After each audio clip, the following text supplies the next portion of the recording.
महाराष्ट्र की महायुति सरकार में एकनाथ शिंदे चुनावों से पहले सीएम हुआ करते थे।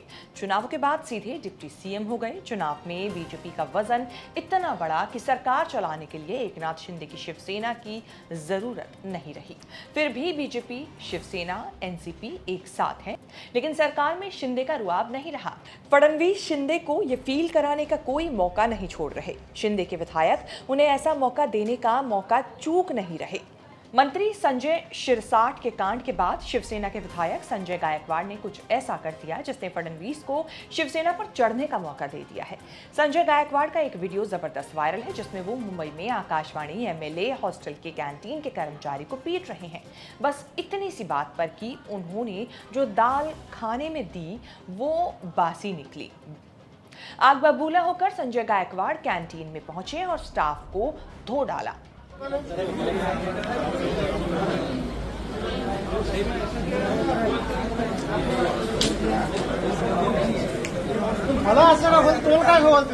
सोशल मीडिया पर वीडियो वायरल होते होते सीएम देवेंद्र फडणवीस तक पहुंचा। फडणवीस ने इस बात का लिहाज नहीं किया कि पीटने वाला विधायक है, शिवसेना का है और खाने को लेकर जेन्युइन शिकायत भी कर रहा था।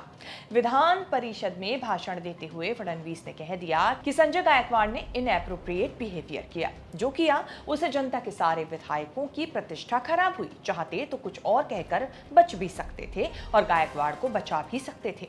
उन्होंने फ्रंट फुट पर आकर शिंदे के विधायक गायकवाड़ की खबर ले ली। एक आमदार बनियन आणि लुंगीवर कॅन्टीन मध्ये येऊन कर्मचाऱ्यांना अक्षरशः बॉक्सिंग स्टाईलने मारतोय। त्याला निलंबित करा, बडतर्फ करा, काय करायचं ते करा, पण आपण हे खपवून घेणार नाही हे तरी किमान आता महाराष्ट्राच्या जनतेला कळू देत। माननीय सभापती महोदय, सन्माननीय परब साहेबांनी जो विषय या ठिकाणी मांडलेला आहे, खरं म्हणजे मी देखील त्याची माहिती घेतली आणि तो व्हिडिओ मी देखील स्वतः बघितलेला आहे आणि निश्चितच अशा प्रकारचं वर्तन हे आपल्या कोणाही करता भूषणावं नाही। याच्याने विधिमंडळाची आणि आमदार म्हणून आपली सगळ्यांचीच प्रतिष्ठा, प्रतिमा कुठेतरी कमी होते। राजनीति में रघुकुल रीत की तरह ही सरकार या सीएम अपने पक्ष के नेताओं पर पहले पर्दा डालते हैं, बचाने के लिए कोई न कोई डिफेंस देते हैं। संजय गायकवाड़ के मामले में फडणवीस उन्हीं पर फायर हो गए। गायकवाड़ पर फडणवीस के फायर होने का सीधा मतलब शिवसेना प्रमुख एकनाथ शिंदे पर चोट। 2 दिनों में back to back Fadnavis Shiv Sena के जो कोटे के नेता हैं उन पर बरसे। संजय गायकवाड़ से पहले सोशल जस्टिस मंत्री संजय शिरसाट का कांड बेनकाब हुआ। संभाजी नगर में 150 करोड़ का विटास होटल धांधली से 65 करोड़ खरीदने के मामले में संजय शिरसाट और उनके बेटे सिद्धांत पर जैसे ही उंगली उठी, देवेंद्र फडणवीस ने सीधे हाई लेवल इंक्वायरी ऑर्डर कर दी, डील भी कैंसिल करा दी। जो कामगार थे उनकी पिटाई का एक वीडियो वायरल हुआ है, मेरे पार्टी का है, मेरे पार्टी का नहीं हो सकता। एसएनसी गटाचा है ना, तो त्याचं नाम ही एसएनसी है और क्या उसे उम्मीद कर सकते हैं। लेकिन ये भी मुझे लगता है कि कुछ ना कुछ चल रहा है।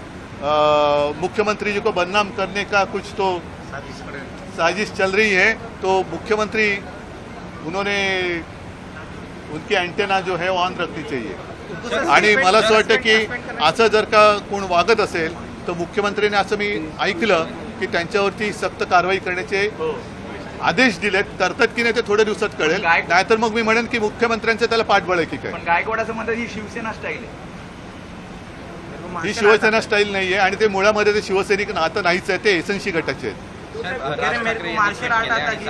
माझ्या परवानगीशिवाय युतीबद्दल मी बोलता कामा नये। संभ्रमाचं वातावरण झालं मेळाव्यानंतर ज्या पद्धतीने राज ठाकरे यांनी चांगलं ना, त्याच्यात काय ते बोलतील ना त्याच्याबद्दल। आपने बोला कि सीएम को बदनाम करने की कोशिश की जा रही है, इसका क्या संदेह, क्या मतलब निकाला जाए? इसका मतलब सीएम को बदनाम करने की कोशिश हो रही है और जानबूझकर ये सारी चीजें चल रही है। एक बड़ी साजिश है, इसके पीछे एक षड्यंत्र मुझे नजर आ रहा है, क्योंकि एसएनसी का तो दावा था कि वो चीफ मिनिस्टर बने, नहीं बनाया गया, तो उनको तो बेरहमी से वो इंतजार कर रहे हैं। अभी संजय गायकवाड़ कह रहे हैं मुझे मार्शल आर्ट आता है, जूडो कराटे सब आते हैं और फिर मारूंगा। तो मुख्यमंत्री को कौन सी आर्ट आती थी देखते हैं। ये लिहाज नहीं किया कि जिस संजय शिरसाट पर करप्शन का आरोप लगा वो उन्हीं की सरकार का मंत्री है और एकनाथ शिंदे के सबसे भरोसेमंद लोगों में से एक भी। एकनाथ शिंदे बस देख रहे हैं, कुछ रिएक्ट नहीं कर रहे। या तो करप्शन और गुंडागर्दी को डिफेंड करना होगा या चुप रहना होगा। संजय गायकवाड़ शिंदे की शिवसेना के वही बवालिया विधायक हैं जिन्होंने पिछले साल सितंबर में राहुल गांधी की जीभ काटने वाले को 11 लाख रुपए देने की घोषणा की थी। कोरोना के समय देवेंद्र फडणवीस के गले में कोरोना वायरस बांधने के लिए बेकरार हुए थे। कैंटीन में घुसकर गुंडागर्दी करने के बाद भी संजय गायकवाड़ की अकड़ बरकरार है। कह रहे हैं कि पीटने का कोई पछतावा नहीं, फिर पीटूंगा। जब कोई समझता नहीं तो मुझे यही भाषा समझ आती है।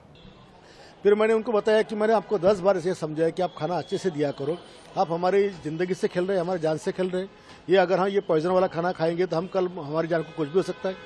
आज हजारों लोग वहाँ आते हैं, कर्मचारी आते हैं, पार्टी के कार्यकर्ता आते हैं। आप इसी तरह का खाना अगर उनको पेश करते हैं या देते हैं तो उनकी तो जान खतरे में है। इसलिए जो रिएक्शन मेरी बात में रात में आई तो बहुत समझाने के बाद में, हर भाषा में समझाने के बाद अगर ये लोग सुधरते नहीं है तो मुझे मेरी स्टाइल से मुझसे बात करना पड़ेगा। सर, आप सरकार में हैं और इस तरीके का जो व्यवहार है वो कैंटीन की ओर से किया जा रहा है आपको लेकर या आपके यहाँ जो लोग आते हैं उनको लेकर, सरकार को इससे लेकर सरकार के साथ कुछ बात? मेरे ख्याल से हर साल हजारों कंप्लेंट सरकार की तरफ एक कैंटीन की जाती है। वो सारी कंप्लेंटों को क्यों नजरअंदाज किया जाता है ये मुझे पता नहीं है। बार बार 30 साल से एक ही कंत्राटदार को ये कंत्राट कैसा मिलता है? हजारों कार्यकर्ता लोगों की कंप्लेंट्स है, पब्लिक की कंप्लेंट है, एमएलएस की कंप्लेंट है। इतना होने के बाद में उसकी इंक्वायरी क्यों नहीं होती? 2024 के चुनावों से महाराष्ट्र की राजनीति में 360 डिग्री यू टर्न आया। 2022 में शिंदे ने बीजेपी की शह पर उद्धव ठाकरे से पार्टी नेता, सांसद, विधायक सब छीन लिया। बदले में बीजेपी ने शिंदे को सीएम की कुर्सी दी और जानबूझकर सीएम रह चुके देवेंद्र फडणवीस को डिप्टी सीएम बनाया। 2024 में राजनीति पलट गई। बीजेपी अकेले इतनी दमदार हो गई कि शिंदे की जरूरत रही नहीं। 288 की विधानसभा में बहुमत का नंबर 145 बनता है। पिछले साल के विधानसभा चुनावों में अकेले बीजेपी 132 पर जीत गई। पूरा बहुमत तो नहीं मिला, लेकिन अजीत पवार की एनसीपी के 41 विधायक जीतने से बीजेपी की शिंदे पर निर्भरता खत्म हो गई।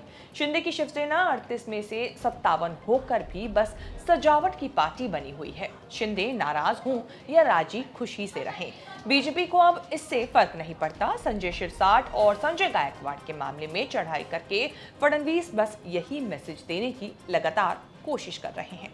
इस रिपोर्ट में इतना ही। इस रिपोर्ट को लेकर आपकी क्या राय है? कमेंट सेक्शन में जाके हमें अपनी बात जरूर बताएं और इस तरह की खबरें आगे भी देखने के लिए बने रहें न्यूज़ तक के साथ।